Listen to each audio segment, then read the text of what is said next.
विश्राम दिन के बारे में जानते हैं। विश्राम दिन किसको कहा जाता है?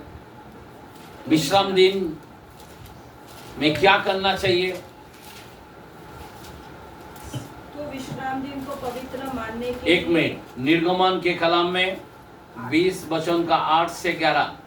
यस, जल्दी जल्दी पढ़े। तो विश्राम दिन को पवित्र मानने के लिए तो विश्राम दिन को पवित्र मानने के लिए स्मरण रखना, शरण रखना, शरण शरण स्मरण याद रखना। आगे 6 दिन तो तू विश्राम करके, कितना दिन? 6 दिन तो विश्राम करके, 6 दिन तू विश्राम करके हाँ अपना सब काम काज करना, काम काज करना, परंतु 7वां दिन तेरे परमेश्वर यहोवा के लिए हाँ विश्राम दिन है। बराबर। उसमें न तो तू किसी भांति का काम काज करना, एक मिनट, क्या बोला है? कोई काम काज नहीं करना, और न तेरा बेटा, ना तेरा बेटा, न तेरी बेटी, ना तेरी बेटी, न तेरे दास, ना तेरे दास, न तेरी दासी, ना तेरे दासी, न तेरे पशु, ना तेरे पशु, न कोई परदेसी ना कोई परदेसी। जो तेरे फाटकों के भीतर हो। हाँ, क्योंकि 6 दिन में यहोवा ने आकाश और पृथ्वी और समुद्र और जो कुछ उसमें है सबको बनाया, और 7वें दिन विश्राम किया। इस कारण यहोवा ने विश्राम दिन को आशीष दी और उसको पवित्र ठहराया। सुनो, विश्राम दिन को खुदा ने आशीष दी और क्या ठहराया? पवित्र ठहराया। पवित्र ठहराया। आज का दिन आशीष दिया है। आज जो कोई इस आशीष की जगह में आते हैं वो आशीष पाता है। समझ में आ रहा बात? विश्राम दिन। लेकिन इस दिन को 6 दिन तूने कामकाज किया ना, पर इस दिन को ना तेरा लड़का, ना तेरा गधा, ना तेरा गधी, कोई किधर कुछ काम नहीं करना चाहिए। सबको क्या आना चाहिए? प्रभु के पास आना चाहिए। बराबर ना? अभी इस समय में अगर आप बोलेगा किसका मंगनी है उधर जाना है, किसका शादी है उधर जाना है, कोई बिल्डर मेरे को बुलाया उधर जाना है, नहीं, कोई शॉपिंग मॉल में जाना है, ये सब काम नहीं करना है, या घूमने फिरने जाना है, ये नहीं करना है। विश्राम दिन, विश्राम प्रभु को देना है।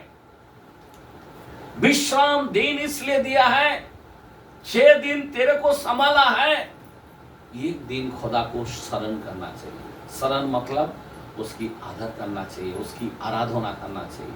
हम शरण कैसा करते हैं? आदर के साथ स्तुति, गीत, आराधना करते हैं, बराबर ना?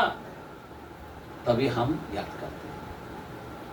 और ये चीज ना होने के कारण, अभी जरा ध्यान देना, फिर क्या होता है? हम क्या करते हैं? हम उल्लंघन करते हैं। अभी जरा ध्यान देना, मैं थोड़ा वचन में ज्यादा लेके जाना चाहता हूं। बहुत ही महत्वपूर्ण वचन है।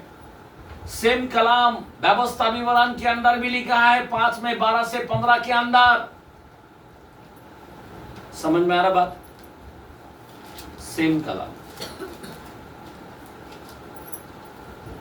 सही हकीकत बताना चाहता हूं, जरा ध्यान देना। 6 दिन काम काज करके एक दिन जो है प्रभु को देना ही देना चाहिए। दूसरी बात ध्यान देना, अभी हम लोग यिर्मयाह के अंदर जाते हैं, 17 के अंदर 21, 22 और 25।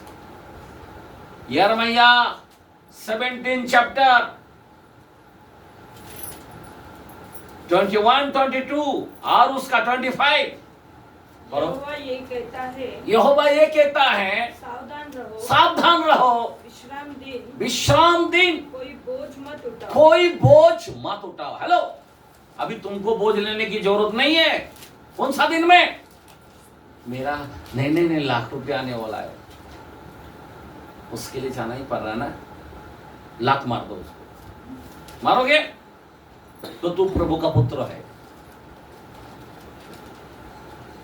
हम लोग बहाना करते हैं, मेरा काम है ना, क्या करेगा मैं? अरे ऊपर वाला को जरा उससे बढ़कर रहेगा तेरा सेठ। सब कुछ वो देता है, उसको ऊपर डिपेंड होना चाहिए।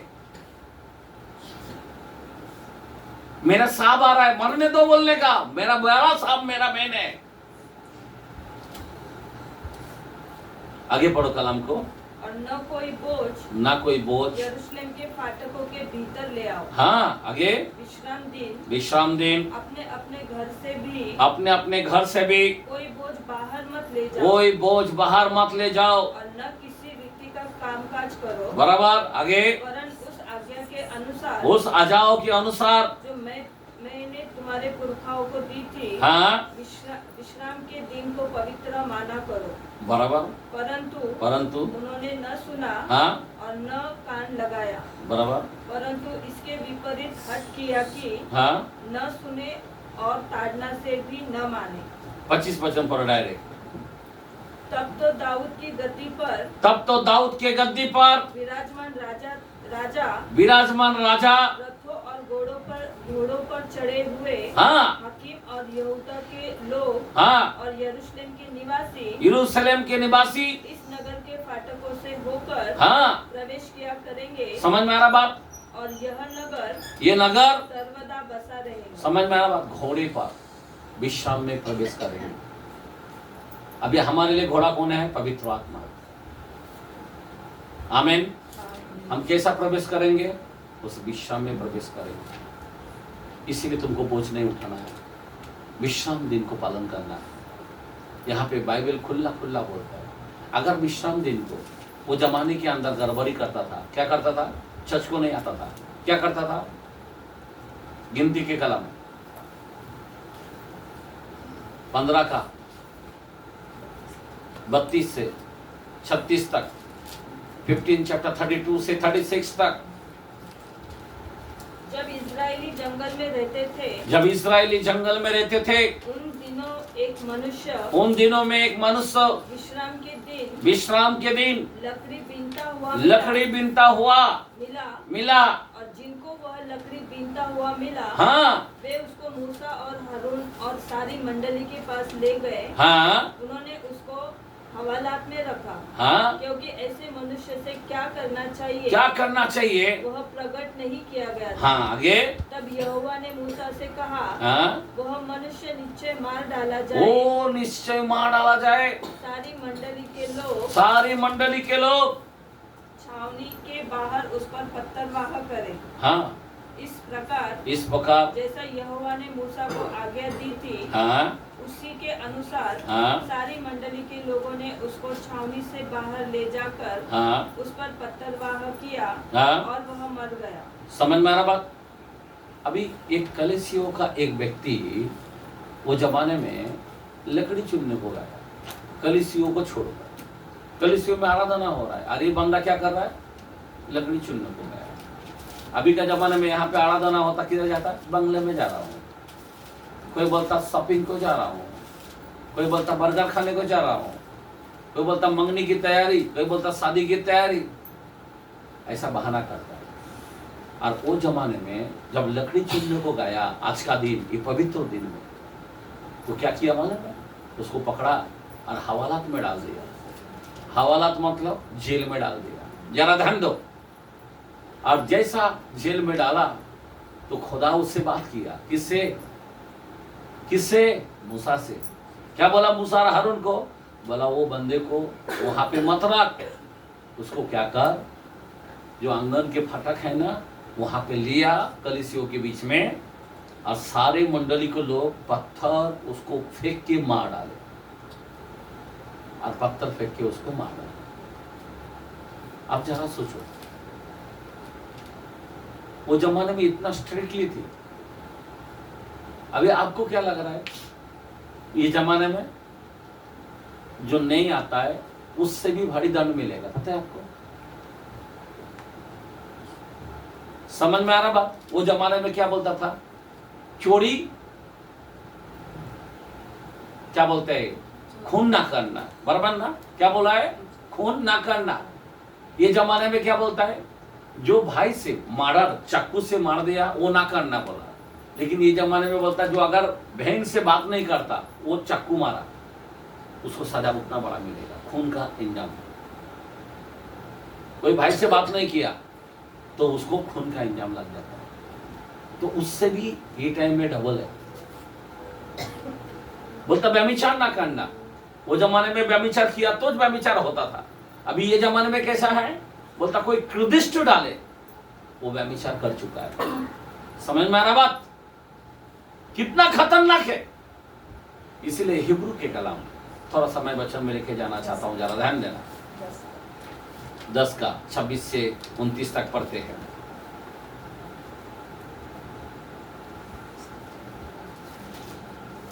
हिब्रू 10 का 26 से 29, 10 chapter 26 से 29। क्योंकि सच्चाई की पहचान, सच्चाई का पहचान प्राप्त करने के बाद यदि हम जानबूझकर पाप करते रहेंगे तो पापों के लिए फिर कोई बलिदान बाकी नहीं। एक मिनट, बराबर ना? समझ में आ रहा बात? अभी भजन संहिता का वचन हमने पढ़ा, बराबर, कि पापियों के मार्गों में खड़ा भी नहीं होना, लेकिन हम पापियों के साथ घूम रहे हैं। ठट्टा करने वाला मंडली में भी नहीं जाना। समझ में आ रहा बात? उसका संगति भी नहीं करना। हम पढ़ते सिर्फ, लेकिन उसको अमल करना है। समझ में आ रहा बात? यहां पे प्रभु का वचन जो है, यही मैं बोलना चाहता हूं, हम वचन को हमेशा उल्टा करते हैं। जो सुनते हैं उसका उल्टा करता है। शैतान बराबर हमारे से उल्टा करके लेता है, लेकिन हम लोग को याद नहीं आता। इसीलिए वचन को ध्यान करो, सच्चाई को प्राप्त करने के बाद यदि वो, आगे पढ़ो,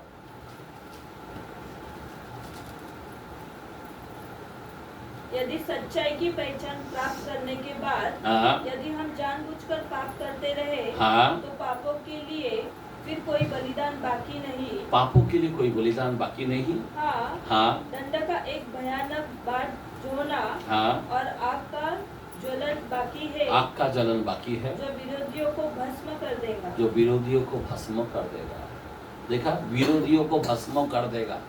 आग का जलन बाकी है।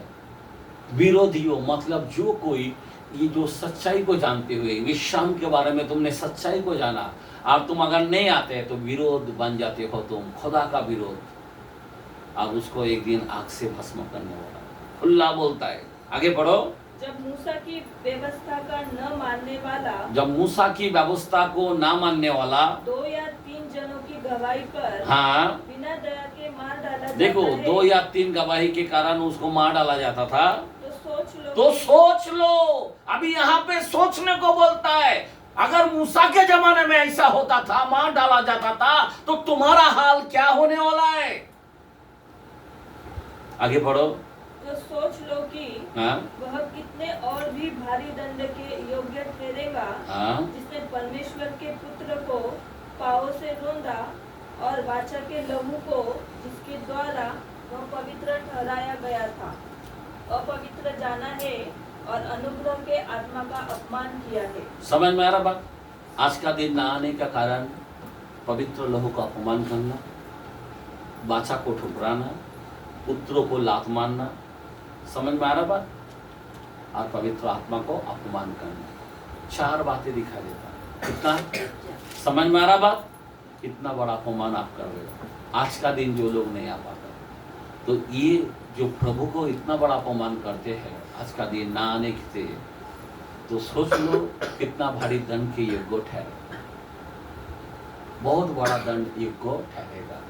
अभी ये दिन को अगर आप मान नहीं चलते हो तो क्या होगा? अगर मानते हो तो क्या होगा? जरा कलाम को देखते हैं। ईसा नबी के कलाम 58 का 13-14, ऐसाया 58 का 13 और 14।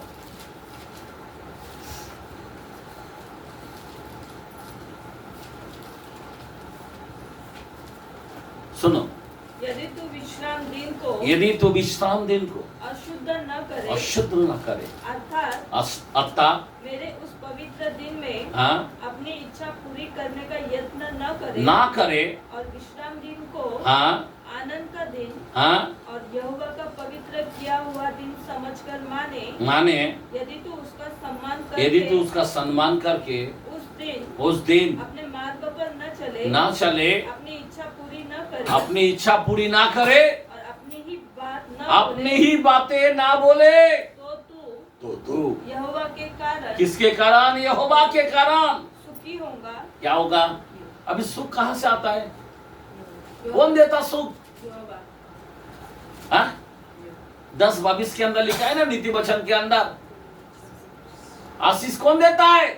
खुदा देता है, बराबर ना? और किसको देता है? हमें दुख मिलाकर नहीं देता है। बाइबल बोलता है सुख मिलाकर देता है। क्या देता है? सुख मिलाकर देता है। कितनी बड़ी बात है। दुख मिलाकर नहीं देता, जो विश्राम दिन को आता है ना, उसको सुख मिलाकर देता है। हालेलुया। इसीलिए आज का दिन कोई अशुद्ध ना करे। जो लोग चर्च को नहीं आता वो क्या बन जाता है? अशुद्ध। मालूम है? अपनी इच्छा ना चलाए। कोई लोग अपनी इच्छा चलाता है। आज नहीं गया तो क्या हुआ, डायरेक्ट प्रभु भोजन पे जाएंगे ना, बराबर ना? जो लोग अपनी इच्छा से चलता है, अपनी मनमर्जी से चलता है, उनको दुख मिलाकर ही मिलेगा, सुख मिलाकर नहीं मिलेगा।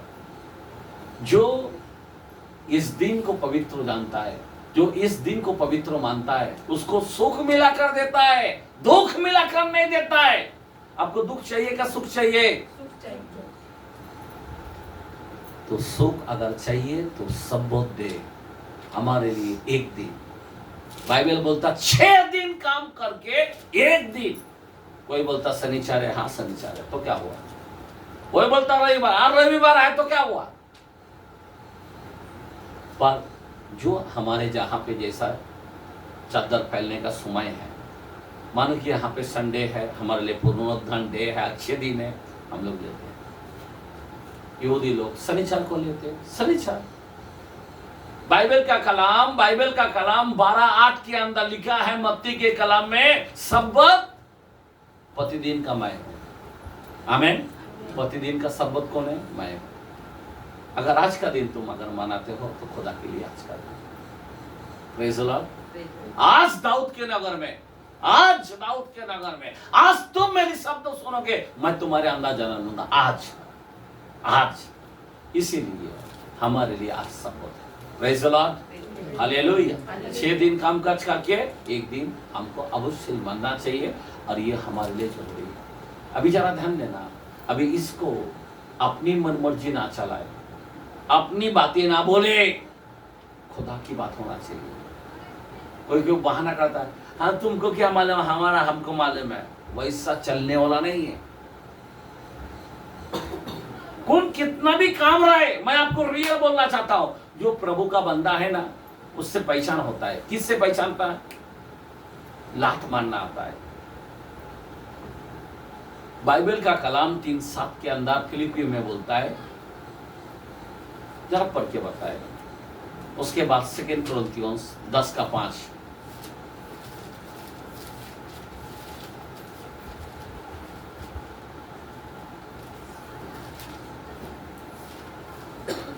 फिलिपियो 3:7, 2 कुरिन्थियोस 10:5।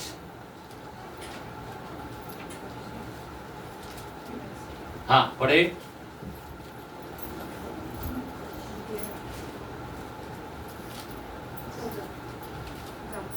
परंतु हाँ, जो बातें मेरे लाभ की थी, उन्हीं को मैंने मसीह के कारण हानि समझ लिया है। हाँ आगे आ जाना थोड़ा।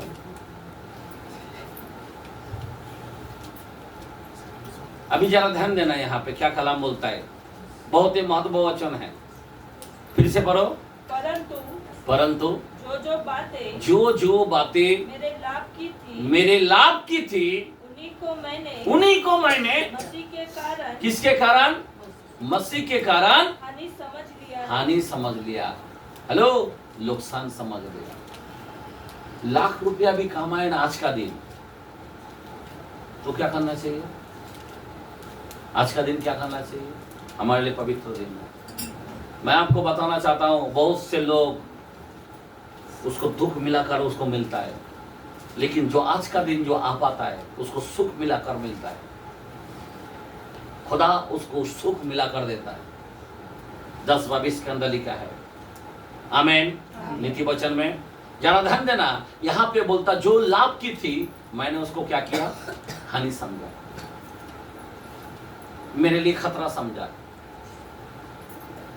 लाख रुपया मिलेगा, अरे 2 लाख मिलेगा तो भी करोड़ रुपया मिलेगा तो भी हमें क्या करना चाहिए? आज का दिन अगर रुकावट आता है चर्च को आने में तो क्या करना चाहिए? आज का दिन खुदा ने हमें, मैं आपको क्या बताया, आज का दिन खुदा ने आशीष दी है, बराबर। हमने निर्गमन में बताया 20 का 8 से 11 के अंदर आज का दिन खुदा ने आशीष दिया है। अब जो 6 दिन सारे चीजों को बनाया, 7वां दिन विश्राम बनाया, और विश्राम दिन को खुदा ने आशीष दिया, दूसरा दिन को नहीं दिया। याद रखना, तो आज का दिन जो खुदा के लिए होता है, 6 दिन तू थक के आया ना, 6 दिन तूने शरण नहीं किया, लेकिन आज का दिन तुझे शरण करना पड़ेगा। और जो आज का दिन दे पाता है खुदा उसको आशीर्वाद करता है, उसको आशीष देता है। और जो आज का दिन दे नहीं पाता, वो जमाने के अंदर हमने बताया गिनती के कलम में हमने देखा 15 के अंदर 32 से 36 के अंदर जो लकड़ी चुनते हुए दिखाई दिया, उसको पकड़ा और उसको क्या किया, लॉकअप खाना में डाल दिया। और खुदा उतर आया मूसा के पास, बोला मूसा ए लॉकअप खाना में मत रख, इसको जेल में मत रख, इसको आंगन के बाहर ले जाकर पत्थर से सारे मंडली उसको मार डाले, और वैसे उसको मार डाला। हमारे लोग हाल क्या होने वाला है, और उस जमाने से भी बढ़कर ये जमाना है। हमने देखा सच्चाई को प्राप्त करने के बाद जब मूसा के जमाने में 2 या 3 के बीच में मार डाला जाता था बिना गवाही के कारण, सुनो तो, और हम लोग कितना भारी दंड के योग्य ठहरेगा, जो हिब्रू के कलाम में 10 का यानी 26 से हम 29 तक हमने देखा, बराबर। कितना भयानक दंड मिलेगा हमको अगर हम जानबूझकर अगर हम पाप करते हैं, जानबूझकर हम विश्राम दिन में नहीं आ पाते हैं। जरा ध्यान देना, हमने यिर्मयाह को भी देखा 17 के कलाम में, बराबर। वहां पे भी 21, 22 और 25 के कलाम में देखा है। मैं आपको बताना चाहता हूं आज का दिन इतना हमारे लिए इंपॉर्टेंट है। आज का दिन कोई बोलता मैं पिकनिक को चला, आज का दिन कोई बोलता मेरा काम है, आज का दिन, अरे तेरे को जिसने जिंदा रखा तू उसको बहाना करता मेरे को काम है। खुदा नहीं सुनना चाहता तेरी बहाना। तो ये कलाम हमने यशायाह हमने कलाम को पढ़ा और वहां पे लिखा है कोई अपनी मनमर्जी ना चलाए, कोई अपने ही बातें ना बोले, कोई आज के दिन अशुद्रो ना करे। अगर कोई अपनी मनमर्जी ना चलाए तो मैं उसे याकूब का उपज में से खिलाऊंगा। क्या खिलाऊंगा? ये खुदा का, यहोवा का मुंह से ये शब्द निकला यशायाह 58 का 13-14 के अंदर, बराबर। क्या बोलता है? याकूब का उपज में से मैं क्या करूंगा? उसको खिलाऊंगा। याकूब का उपज बोलो तो क्या है? अब सारा जग देखो ना, अब सारा जग सबके हाथ में मोबाइल है। शुरुआत कहां से है? इस्राएल से। जितना नेट ये सब जो कुछ सिस्टम है कंप्यूटर का सब कहाँ का है? उधर। ये जो दवाखाना जो दिख रहा है ना, सुई से लेके सब चीज दवाई कहाँ का है? सब इस्राएल। वहां से शुरुआत होता आशीष का और फिर दुनिया में फैलाता। तो खुदा बोलता वो आशीष मैं पहले तुझे दूंगा। समझ में आ रहा बात? समझ में आ रहा बात? इसीलिए मैं आपको बताना चाहता हूं कि हम लोग जो है याकूब का आशीष हमें देना चाहता है। तो आज का दिन जो पवित्र मानेगा याकूब का उपज उसको देगा। जैसा वहां का खाना है वो आपको मिलेगा, वहां का कपड़ा है आपको मिलेगा, वहां का जो ये है आशीष है वो आपको मिलेगा। हालेलुया, बोलो हालेलुया। लेकिन आज का दिन हमारे लोग क्या करता है? करता क्या है हमारे लोग? छोटा सा 1000 रुपया के लिए कोई साहब ने बुलाया भाग के जाता है पागल की तरह। कोई बिल्डर बुलाया तो उधर भागेगा नहीं, कोई किसी का मंगनी है तो उधर तैयारी करेगा। अरे क्या चल रहा है हमारे लोग? मैं वही बोलना चाहता हूँ, ये लोग जो है ना वचन सुनता है और 6 दिन में पूरा उल्टा पल्टा करता है। यहाँ पे सुनेगा और पूरा उल्टा पलटा करेगा। वचन उनके अंदर न्याय नहीं होता है, उनके अंदर घुसता ही नहीं है। जरा 2 कुरिन्थियों के कलम पढ़ेंगे। 2 कुरिन्थियों 10:5 बोला मैंने, सुनो क्या लिखा है। इसीलिए हम कल्पनाओं का और हर एक ऊंची बात का जो परमेश्वर के पहचान के विरोध में उठती है। किसके अंदर? पहचान के विरोध में, परमेश्वर के विरोध में कोई भी काम आता है ना, तो क्या करना चाहिए? ध्यान देना, खंडन करते हैं। क्या करते हैं? ये पौलुस क्या करता है? खंडन का मतलब मालूम है? लात मारता है, डायरेक्ट लात मारता है। करोड़ रुपया भी कमाया ना, उसको लात मार देगा। कौन सा भी बड़ा कुछ भी क्यों ना हो, लात मार देगा। आपको मालूम है जब वचन दे रहा था प्रभु यीशु मसीह, आशीष ने पूछने लगा, बोला प्रभु देख तेरी माँ आ रहा है, तेरे भाई आ रहा है। वो बोला कौन मेरा माँ, कौन मेरा भाई? समझ में आ रहा बात? कौन मेरा माँ, कौन मेरा भाई? इंपॉर्टेंट